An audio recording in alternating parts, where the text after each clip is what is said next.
tried to kill Kevin. He knows everything. What are we going to do about this? He is an actor, but also a improvisational comic who's found himself in season 2 of a show called Kevin Can Blank Himself. I'll let you fill in the blanks. And obviously something's going right because this is season 2 and Alex Bonifer joins us now. Alex, so great to have you with us. What's with the name of this show? You know, you'd have to ask Valerie Armstrong, our creator. It is a play on, though, I do know this. It is a play on the Kevin James sitcom, Kevin Can Wait, where in that show, his wife, the first season, Erin Hayes, was famously killed off because they didn't know what to do with her. So what do? You just kill her, which is crazy. So it's an homage to that, I believe. Well, that's a good homage. Well, you know, you play Neil, and this character is friends with this Kevin, so-called Kevin guy, right? Yeah. So Neil's kind of an interesting character. Describe him for me and tell me how, you know, what you looked at, how to play this guy. Yeah, certainly. So in the first season, for those that watched, Neil was essentially the quintessential sitcom sidekick, the neighbor next door, the guy who's always there and up for any sort of wacky adventure that, you know, the Kevins of the world can concoct and cook up. And that was sort of, he was that guy all season, except for the very last episode. A pretty big, substantial moment happens in the story, and he gets literally smacked into the single cam reality portion of the show.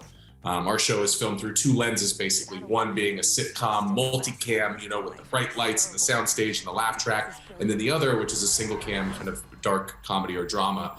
And so in this second season, Neil, while still trying with all of his might to hold on to his best friend, you know, lackey status with Kevin, he's actually being forced for the first time to sort of look inward and look at himself and look at his life. So in the second season, Neil has a very fun character arc because he's changing. He's going through a lot, and he didn't plan on it. It's so weird because the multi-camera thing, you're right, it's bigger, it's larger, it feels comfortable to the viewer, and all of a sudden we're trapped in this little box all like that. Yeah. You know, and like what just happened? I think that's a great surprise. Yeah, I think it's one of the most powerful storytelling metrics that our show utilizes, really. You know, a spoiler here for the end of the first season, but in that final scene that I was just mentioning, Neil commits an act of violence that I would venture that we've never seen shot in a sitcom setting before. Mm-hmm. Literally strangling a woman, arguably trying to kill her. We're not used to seeing that level of violence and that level of aggression shot with, you know, a soundstage with laugh tracks. So that was a very powerful, really, really kind of eerie scene when I went back and watched it for a number of reasons. But using that device, and then, you know, when Allison leaves the room and goes from the living room where it was, you know, she was with Kevin and the guys into the kitchen, and everything gets dark, dim, and grim, really. It's pretty powerful stuff. I would say shocking. I mean, it really is shocking, and it's amazing to me how well you played it off. Now, look, I mentioned your improvisational skills. You've been doing this Groundling show. That's really cool.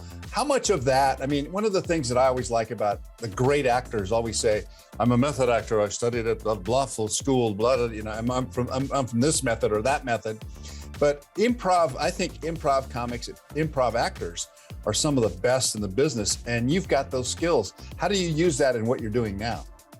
You know, I think that improv is everywhere in our lives. You know, it was a skill that actually, ironically enough, my dad is the one who made me take my first improv class because he saw the value in it. He was taking classes. This was 13 years ago when I started at the IO West, that doesn't exist anymore.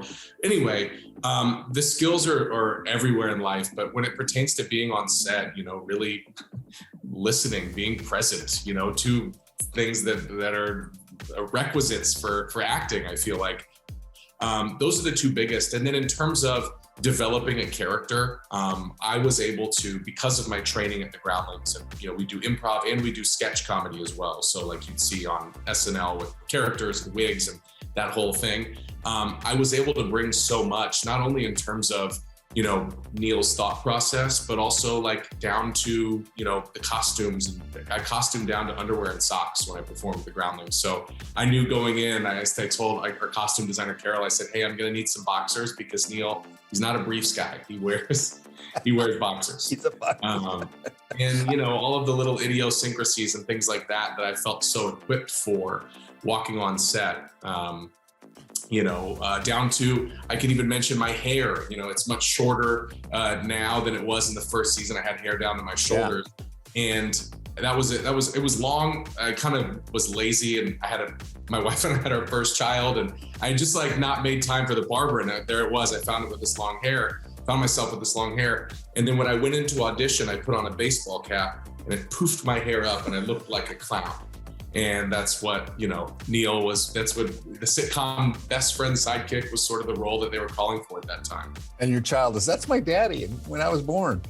Oh my gosh. I have a lot of stories. It was actually funny. So in the first episode of the second season, Neil says a pretty powerful line to Allison where he says, it's the very first scene. He says, you tried to kill Kevin. My daughter, we had it on and we were just showing her, look, there's daddy. So now we're out in public and she goes, Daddy, you tried to kill Kevin. And I'm like, no, it's, so that's always a pretty fun one. I have to, for anyone that's listening in on our conversation, I have to explain it. You can't do that. Well, Listen, the show is terrific. Kevin can blank himself on AMC season 2.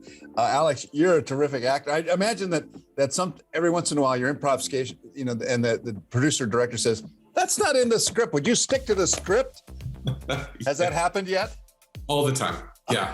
But I do like to write sketches where I sort of, I say like in this chunk of dialogue, here's where I play. So here's where I can riff and go off. But yes, all the time I'm getting Well, it's been a pleasure visiting with you. I wish you luck in season 2 and hope season 3, 4, 5, and 6 come along. And, you might want to turn the sound down next time your child is watching TV. I'll do that. Thank you so much, Carlos. Take care, Alex. It's been a pleasure. Appreciate it.